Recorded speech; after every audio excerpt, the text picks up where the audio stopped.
Hello friend, स्वागत है आप सभी का अपने चैनल लास्ट क्लास में। आज के इस वीडियो में विज्ञान के 20 ऑब्जेक्टिव प्रश्न हम आपको देंगे और आपको 20 में से 15 सही करके दिखाना है। अगर आपका 20 में से 15 सही हो जाता है तो आपकी तैयारी काफ़ी अच्छी चल रही है और बिल्कुल ऐसी तैयारी आपको करते रहना है।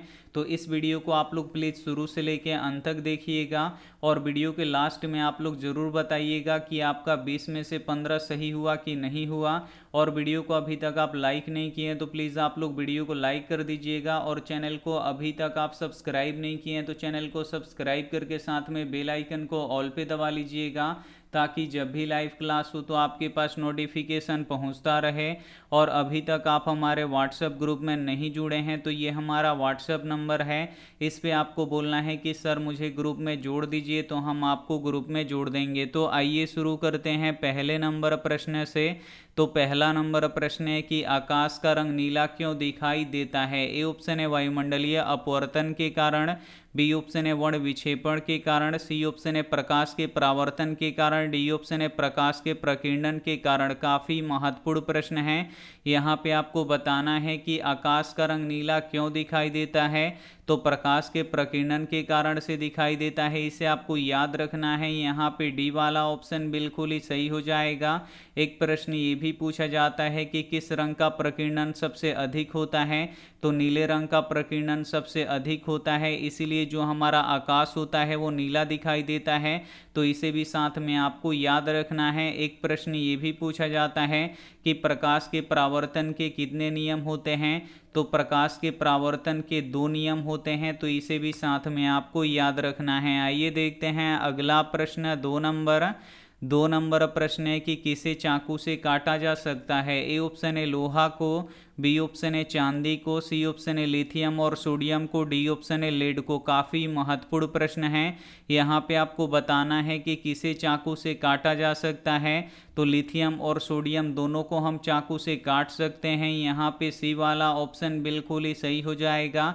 एक प्रश्न ये भी पूछा जाता है कि सोडियम को हम लोग कहाँ पे रखते हैं, तो सोडियम को हम लोग केरोसिन तेल में डुबा के रखते हैं, इसे आपको याद रखना है।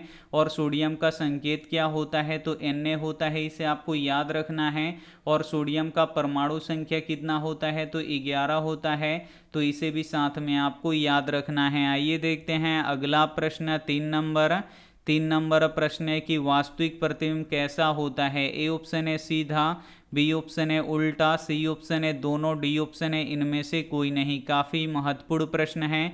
यहाँ पे आपको बताना है कि वास्तविक प्रतिबिंब कैसा होता है, तो वास्तविक प्रतिबिंब उल्टा होता है, इसे आपको याद रखना है। यहाँ पे बी वाला ऑप्शन बिल्कुल ही सही हो जाएगा। और वास्तविक प्रतिबिंब को हम पर्दे पे उतार सकते हैं, इसे आपको याद रखना है। एक प्रश्न ये भी पूछा जाता है कि काल्पनिक प्रतिबिंब कैसा होता है, तो काल्पनिक प्रतिबिंब सीधा होता है और काल्पनिक प्रतिबिंब को हम पर्दे पे नहीं उतार सकते हैं, तो इसे भी साथ में आपको याद रखना है। आइए देखते हैं अगला प्रश्न। 4 नंबर प्रश्न है कि चिप्स के पैकेट में कौन सा गैस भरा रहता है। ए ऑप्शन है अमोनिया, बी ऑप्शन है नाइट्रोजन, सी ऑप्शन है ऑक्सीजन, डी ऑप्शन है हाइड्रोजन। तो यहाँ पे आपको बताना है कि चिप्स के पैकेट में कौन सा गैस भरा रहता है, तो चिप्स के पैकेट में नाइट्रोजन गैस भरा रहता है, इसे आपको याद रखना है। यहाँ पे बी वाला ऑप्शन बिल्कुल ही सही हो जाएगा। एक प्रश्न ये भी पूछा जाता है कि वायुमंडल में कौन सा गैस सबसे अधिक पाया जाता है, तो नाइट्रोजन गैस पाया जाता है। नाइट्रोजन गैस कितना प्रतिशत पाया जाता है, तो 78% पाया जाता है, तो इसे भी साथ में आपको याद रखना है। और ऑक्सीजन गैस कितना प्रतिशत पाया जाता है, तो लगभग 21% पाया जाता है, तो इसे भी साथ में आपको याद रखना है। आइए देखते हैं अगला प्रश्न। 5 नंबर प्रश्न है कि हीरा का अपवर्तनांक कितना होता है। ए ऑप्शन है 1.44, बी ऑप्शन है 1.33, सी ऑप्शन है 1.50, डी ऑप्शन है 2.42। तो यहाँ पे आपको बताना है कि हीरा का अपवर्तनांक कितना होता है, तो हीरा का अपवर्तनांक 2.42 होता है, इसे आपको याद रखना है। यहाँ पे डी वाला ऑप्शन बिल्कुल ही सही हो जाएगा। एक प्रश्न ये भी पूछा जाता है कि किसका अपवर्तनांक सबसे अधिक होता है, तो हीरा का अपवर्तनांक सबसे अधिक होता है, इसे आपको याद रखना है। और हीरा का अपवर्तनांक कितना होता है, तो 2.42 होता है। एक प्रश्न ये भी पूछा जाता है कि पानी का अपवर्तनांक कितना होता है, तो पानी का अपवर्तनांक 1.33 होता है।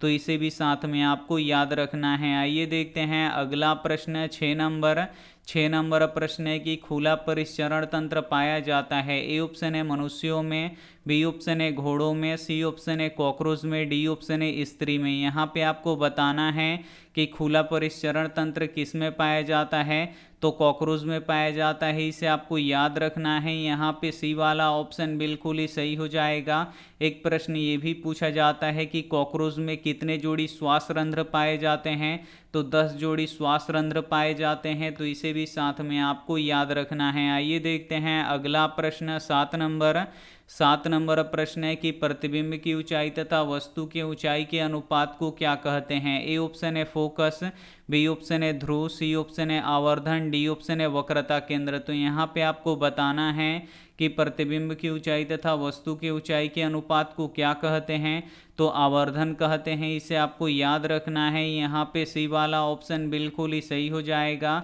एक प्रश्न ये भी पूछा जाता है कि आवर्धन का एसआई मात्रक क्या होता है, तो आवर्धन का एसआई मात्रक नहीं होता है, ये मात्रक विहीन होता है। तो इसे भी साथ में आपको याद रखना है। आइए देखते हैं अगला प्रश्न 8 नंबर प्रश्न है कि लिटमस पत्र किससे प्राप्त होता है। ए ऑप्शन है जूट से, बी ऑप्शन है शीशम से, सी ऑप्शन है लाइकेन से, डी ऑप्शन है बरगद से। तो यहाँ पे आपको बताना है कि लिटमस पत्र किससे प्राप्त होता है, तो जो लिटमस पत्र होता है ये लाइकेन से प्राप्त होता है। इसे आपको याद रखना है। यहाँ पे सी वाला ऑप्शन बिल्कुल ही सही हो जाएगा।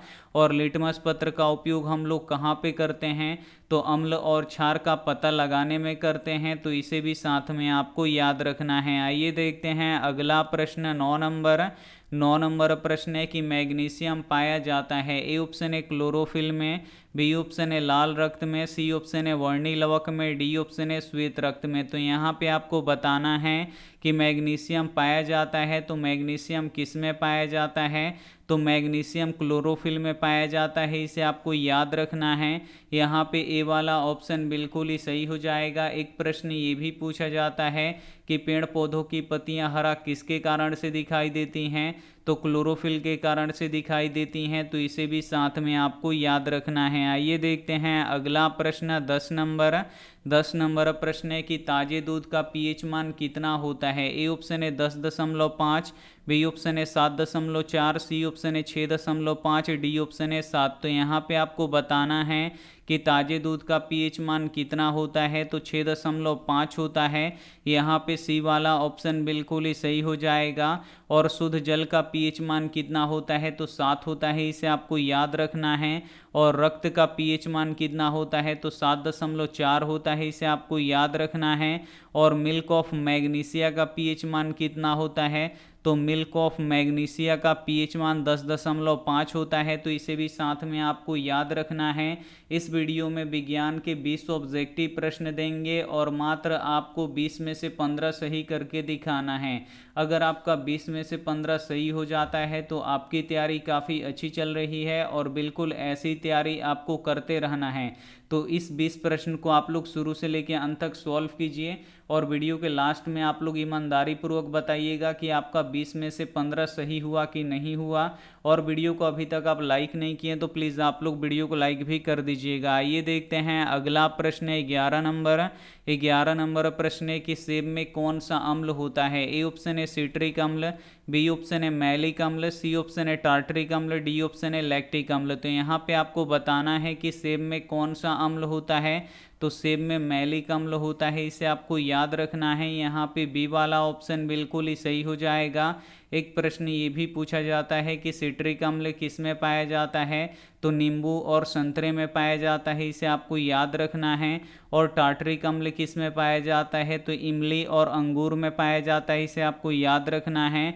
और लैक्टिक अम्ल किस में पाया जाता है, तो दूध और दही में पाया जाता है। तो इसे भी साथ में आपको याद रखना है। आइए देखते हैं अगला प्रश्न 12 नंबर प्रश्न है कि खाने का सोडा का रासायनिक नाम क्या है। ए ऑप्शन है सोडियम बाइकार्बोनेट, बी ऑप्शन है सोडियम कार्बोनेट, सी ऑप्शन है सोडियम क्लोराइड, डी ऑप्शन है इनमें से कोई नहीं।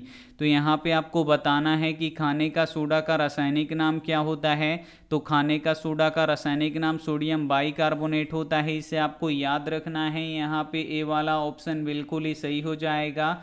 एक प्रश्न ये भी पूछा जाता है कि धोने का सोडा का रासायनिक नाम क्या होता है, तो सोडियम कार्बोनेट होता है, तो इसे भी साथ में आपको याद रखना है। आइए देखते हैं अगला प्रश्न 13 नंबर प्रश्न है कि इंद्रधनुष में सबसे बाहर कौन सा रंग दिखाई देता है। ए ऑप्शन है लाल, बी ऑप्शन है बैगनी, सी ऑप्शन है नीला, डी ऑप्शन है पीला। तो यहाँ पे आपको बताना है कि इंद्रधनुष में सबसे बाहर कौन सा रंग दिखाई देता है। तो सबसे बाहर लाल रंग दिखाई देता है, इसे आपको याद रखना है। यहाँ पे ए वाला ऑप्शन बिल्कुल ही सही हो जाएगा। एक प्रश्न ये भी पूछा जाता है कि इंद्रधनुष में सबसे अंदर कौन सा रंग दिखाई देता है, तो बैगनी रंग दिखाई देता है, तो इसे भी साथ में आपको याद रखना है। आइए देखते हैं अगला प्रश्न 14 नंबर प्रश्न है कि अवायवीय श्वसन कोशिका के किस भाग में होता है। ए ऑप्शन है कोशिका द्रव में, बी ऑप्शन है कोशिका झिल्ली में, सी ऑप्शन है हरित लवक में, डी ऑप्शन है इनमें से कोई नहीं। तो यहाँ पे आपको बताना है कि अवायवीय श्वसन कोशिका के किस भाग में होता है, तो कोशिका द्रव में होता है, इसे आपको याद रखना है। यहाँ पे ए वाला ऑप्शन बिल्कुल ही सही हो जाएगा। और अवायवीय श्वसन किसे कहते हैं, तो वैसा श्वसन जो ऑक्सीजन के अनुपस्थिति में होता है, तो उसे अवायवीय श्वसन कहते हैं। आइए देखते हैं अगला प्रश्न 15 नंबर प्रश्न है कि पीएच स्केल पर कितनी संख्या अंकित होती है। ए ऑप्शन है 0 से 14, बी ऑप्शन है 1 से 14, सी ऑप्शन है 14 से 0, डी ऑप्शन है 1 से 10। तो यहाँ पे आपको बताना है कि पीएच स्केल पर कितनी संख्याएं अंकित होती हैं। तो पीएच स्केल पर 0 से लेके 14 तक की संख्याएं अंकित होती हैं। यहाँ पे ए वाला ऑप्शन बिल्कुल ही सही हो जाएगा। और बीच में होता है 7 जो उदासीन होता है। और किसी अम्लीय विलयन का पीएच मान कितना होता है, तो 0 से लेके 7 के बीच में होता है। और किसी क्षारीय विलयन का पीएच मान कितना होता है, तो 7 से लेके 14 के बीच में होता है।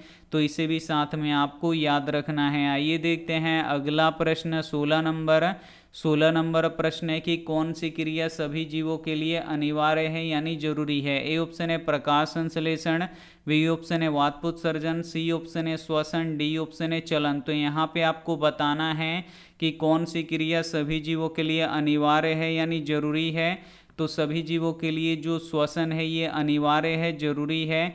यहाँ पे सी वाला ऑप्शन बिल्कुल ही सही हो जाएगा। और श्वसन में किस गैस का उपयोग किया जाता है, तो ऑक्सीजन गैस का उपयोग किया जाता है, इसे आपको याद रखना है। और प्रकाश संश्लेषण की क्रिया में किस गैस का उपयोग होता है, तो कार्बन डाइऑक्साइड गैस का उपयोग होता है, तो इसे भी साथ में आपको याद रखना है। आइए देखते हैं अगला प्रश्न 17 नंबर प्रश्न है कि सरलतम हाइड्रोकार्बन कौन है। ए ऑप्शन है मीथेन, बी ऑप्शन है इथेन, सी ऑप्शन है प्रोपेन, डी ऑप्शन है ब्यूटेन। तो यहाँ पे आपको बताना है कि सरलतम हाइड्रोकार्बन कौन है। तो सरलतम हाइड्रोकार्बन मीथेन होता है, इसे आपको याद रखना है। यहाँ पे ए वाला ऑप्शन बिल्कुल ही सही हो जाएगा। और हाइड्रोकार्बन किसे कहते हैं, तो वैसा पदार्थ जो कार्बन और हाइड्रोजन से मिलकर बना होता है उसे हाइड्रोकार्बन कहते हैं। और सबसे सरलतम हाइड्रोकार्बन मीथेन होता है। आइए देखते हैं अगला प्रश्न 18 नंबर प्रश्न है कि अम्लीय वर्षा का पीएच मान कितना होता है। ए ऑप्शन है 7, बी ऑप्शन है 8, सी ऑप्शन है 6.5, डी ऑप्शन है 5.6 से कम। तो यहाँ पे आपको बताना है कि अम्लीय वर्षा का पीएच मान होता है, तो अम्लीय वर्षा का पीएच मान 5.6 से कम होता है। यहाँ पे डी वाला ऑप्शन बिल्कुल ही सही हो जाएगा। एक प्रश्न ये भी पूछा जाता है कि अम्लीय वर्षा किसके कारण से होता है, तो SO2 और NO2 के कारण से होता है, तो इसे भी साथ में आपको याद रखना है। आइए देखते हैं अगला प्रश्न 19 नंबर प्रश्न है कि सल्फ्यूरिक अम्ल का अणु सूत्र क्या होगा। इसमें से आपको बताना है कि सल्फ्यूरिक अम्ल का अणु सूत्र क्या होगा। तो सल्फ्यूरिक अम्ल का अणु सूत्र H2SO4 होता है, इसे आपको याद रखना है।